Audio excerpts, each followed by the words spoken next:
지난 회까지만 봐도 이미 배적은 서간을 좋아하는 것처럼 보이는데 서간은 모르는 것 같죠? 배적이 당연히 자신을 죽이지 않을 것이란 확신이 있는 서간. 그에게 시험을 하는데 지난 회에서는 생각보다 쉽게 떠나준 숨겨진 사생아 공주 임기부. 사실 이 연애는 임기부가 귀녀로 상이 내려지기 위한 것인데 황실에서 상이 내려왔지만 임기부가 아프다며 그녀를 간호하겠다는 선원금입니다. 지가 죽여놓고 간호라니. 이때 서간은 여기 있는 여자 모두가 귀녀라 말하고 그런 그녀를 시첩에서 첩실로 업 시켜주는 배적. 그날 밤 배적에게 언제까지 자신에게 모질게 굴 것인지 물어보는 선원금인데요. 배적은 사실 선원금과 장희의 사이를 모두 알고 있었죠. 이러쿵 저러쿵 사이인 주제에 배적의 사랑까지 받고 싶어 하다니. 한편 임기부의 죽음을 시녀 희우에게 모두 뒤집어 씌우려는 선원금. 담 넘어 있던 서간은 자신의 어린 시절 핍박을 받던 때가 떠오르는데요.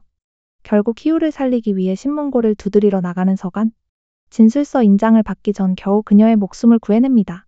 이때 소식을 듣고 온 배적은 임기부가 죽을 때 가장 마지막에 본 사람이 선원금이란 것을 말해주는데요. 어쩔 수 없이 희우를 풀어줄 수밖에 없는 선원금. 이제 배적을 슬슬 꼬시는 서간인데요. 선원금은 모두 가졌지만 자신에게는 배적뿐이라고 말하는 서간. 배적의 마음을 흔들 계획인가 싶은데 뭐 이미 흔들린 것 같긴 합니다. 이후 엄마 진인ян의 시체를 태워버리겠다는 메시지를 받게 된 서간. 그녀 앞에서 해골을 칼로 자르는 이사인데요. 아, 이렇게 잔인할 수 있는 거냐고요?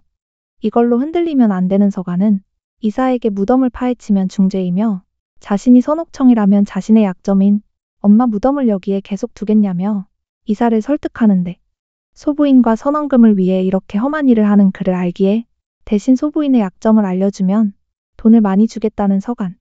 흔들리지 않고 서간을 그대로 잡아간 이사인데요. 자신이 서간의 마지막을 처리하겠다는 소부인. 그리곤 큰 세장을 보여주는데 과거 세장에 갇혀 살았던 서간은 아픈 기억이 떠오르지만 이내 소부인에게 비아냥대는데요. 그러자 분노한 소부인, 그녀의 힘줄을 뽑으라고 지시합니다. 그 시각 희우는 서간의 죄를 인정하는 편지를 배적에게 건네며 서간을 살려달라고 말하는데 그대로 편지를 태워버리는 배적. 하지만 이내 다시 건져 읽게 되는데요. 서간은 그의 마음을 가지지 못한 것이 아쉽고 사실 하서에서 은색 갑옷을 입었던 냉혈한 소년 장군이었을 때 만난 적이 있다는데 그때 서간은 소부인에게 당하며 힘줄을 뽑히기 직전. 배적은 진실을 들으러 서간에게 오게 됩니다. 10년 전 떠돌이 도둑들이 하서의 마을들을 공격해서 조정은 참패하고 엽시 가문은 도살되고 엄마가 무랑아리에 숨겨져 겨우 살았던 서간. 당시 오품 육격 장군으로 봉해져 3만 대군을 이끌고 하서에 가 평정하고 식량을 모아오라는 명을 받았던 배적인데요. 이미 병부 30만을 이용해서 패한 싸움인데 그냥 죽으러 가라는 황후의 말인 거죠. 일반 백성의 난동을 쉽게 본 병부의 잘못인데 배적은 이미 충분한 준비가 되어 있다며 가지 않으면 무장왕을 보낼 텐데 그럼 배적의 엄마를 시녀로 보내라는 황후. 어쩔 수 없이 전쟁에 참여할 수밖에 없던 배적입니다. 그 당시 그에게 구출을 당했던 서간인데요. 이후 변해버린 서방이 된 그를 보러 오게 되었는데 죽기 직전까지 갔고 당시 스승인 경미를 만나 도움을 받게 되면서 다시 한 번이라도 그를 보고 싶었던 서간. 그에게 유용한 사람이 되고 싶었는데 자신에게 마음이 흔들린 적 없는지 묻는데 소부인은 그녀가 선옥청이라며 그를 말리지만 배적은 그녀가 엽서간이라며 못 박으며 구해오는데요. 아, 배적만 속고 있는 것 같은데 이 정도면 배적 그냥 믿고 싶지 않은 건가요? 이건 스승인 경미에게서 배운 것인데요. 배적이 가장 힘든 시기가 가장 찬란한 시기라며 그 마음을 노리라고 했던 경미. 한편 이사는 결국 죽게 되고 그 옆에 모니보주가 남았는데 이건 아주 희소한 부처상이라며 분명 국공부에 하나 있다고 하는 서간. 소부인은 보살에게 기도를 하는데 보주를 올리니 열리는 서랍. 그 안에는 그녀와 선원금이 죽인 사람인 듯 보이는 이름들이 가득합니다. 선옥청, 진인양 이사, 임기부까지. 한편 희우는 국공부 서녀 오겸을 찾아오는데 이후 국공부에 계속해서 임기부의 영혼이 나오게 되는데요. 당황할 수밖에 없는 소부인. 사실 이건 선옥령과 동생이 같이 꾸미고 있는 귀신 작전인데요. 서간이 누구든 간 소부인을 무너뜨리겠다는 오겸. 이때 경성 임기부 귀신 소문이 황후에게까지 들어가지 않자 직접 석탄 안에 메시지를 황궁으로 보내는 서간. 즉시 동생인 소부인을 찾아온 황후. 집안도 뒤지고 잠겨진 서랍도 뒤지지만 딱히 뭔가 나오진 않았는데요. 이때 보주를 가지고 들어온 서간.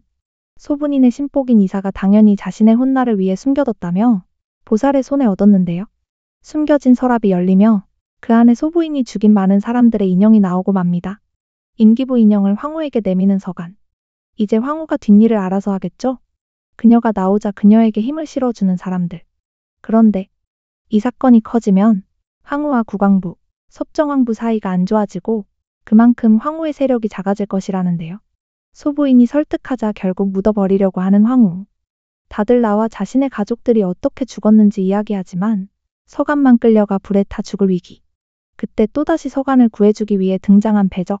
살인사건은 모두에게 공평해야 한다는 배적으로 인해 결국 황후는 포기하고 소부인과 선원금은 끌려가게 됩니다. 이제 집으로 가자, 서간아. 다음날 배적이 서간을 도와주자 그녀의 여색에 홀리지 말라는 장의인데요. 너나 남의 부인이랑 놀아나지 말아라. 서간은 배적이 자신을 도운 것은 그저 황후의 세력을 줄이려는 것이라 생각하고 감옥에 갇힌 소부인을 찾아가 자신이 선옥청임을 인정하는데요. 과거 광록사에서 마부인이 추락사로 죽었는데 그 아들이 커서 대리사경으로 왔고 당시 왕위계승 문제와 연관이 있어 다시 조사를 한다고 말해줍니다. 곧 소부인의 죄가 밝혀질 것이라 국공도 황후도 소부인의 손을 놓았다 말해주는 서간. 자신이 어릴 적 당한 그대로 갚아주는데요. 속이 다 시원한 복수 같네요. 결국 감옥에서 황후의 차를 마시고 벙어리가 되어버린 소부인. 그녀를 찾아온 국공과 딸 선원금인데요. 이 정도면 황후가 버린 카드라 말하는 무정한 남편 국공. 기껏 집안 일으켜놨더니 그렇게 서간의 그림에서 소부인 역시 사라집니다. 하지만 이내 기분이 좋지 않은 서간. 이렇게 복수를 해도 엄마가 살아 돌아오지 않기 때문이죠. 전날 배적은 국공부 서녀들과 서간이 아는 사이 같다 말하는데 그녀에게 증거품이라며 상자를 건네주자 그 안에는 엄마의 침가방이 있었죠. 엄마의 마지막 유품이겠네요. 그러면서 당시 엄마인 진인양과 선옥청이 괴롭힘을 당하고 둘 다 미쳐벙어리가 되어 행방불명된 이야기를 하는 배적인데요. 엄마를 가지고 위협해 자신을 전장에 보냈던 황후. 자신이 죽게 된다면 냉궁의 엄마를 누가 지켰을지 걱정이었는데 그렇게 힘들게 돌아왔지만 이내 엄마는 자신을 기다려주지 못했다는 배적. 그 두 사람을 동정하는 게 아니라 자신도 겪었기에 이해한다고 말해줍니다. 어쩌면 배적은 이미 서간이 선옥청이라는 사실을 알고 있는 듯 싶네요. 한편 시체를 나르는데 시체에 몸의 요녀가 등장해 혼란하게 할 거라는 글이 쓰여져 있고 그 요녀가 엽서간이라는 소문이 퍼지기 시작합니다. 그나저나 저 시체 소부인 같은데 국공부는 아내 시체도 수습하지 않았나 보네요. 국공인 선옥청의 아빠. 어린 시절 그 수모를 겪는 사이 다른 여자랑 노느라 친딸인 선옥청도 못 살아봤던 그였는데요. 아빠 자격이라는 게 전혀 없어 보이네요. 아마도 다음 타깃은 아빠인 국공이 될 듯 싶은데 이번 복수는 어떻게 준비할지 기대가 됩니다. 한 편씩 공개라 애간장이 녹는데 빠른 전개로 아주 재미있게 보고 있거든요. 등개님과 조석성님 얼굴함 너무 좋지 않나요? 스토리도 너무 재미있는데 두 사람의 합도 너무 좋은 것 같습니다. 달달신도 얼른 나왔으면 바라고 있는 듯친자. 드라마 하녀, 비녀. 오늘의 리뷰는 여기까지입니다. 오늘도 재미있게 보셨다면 좋아요, 구독 부탁드립니다.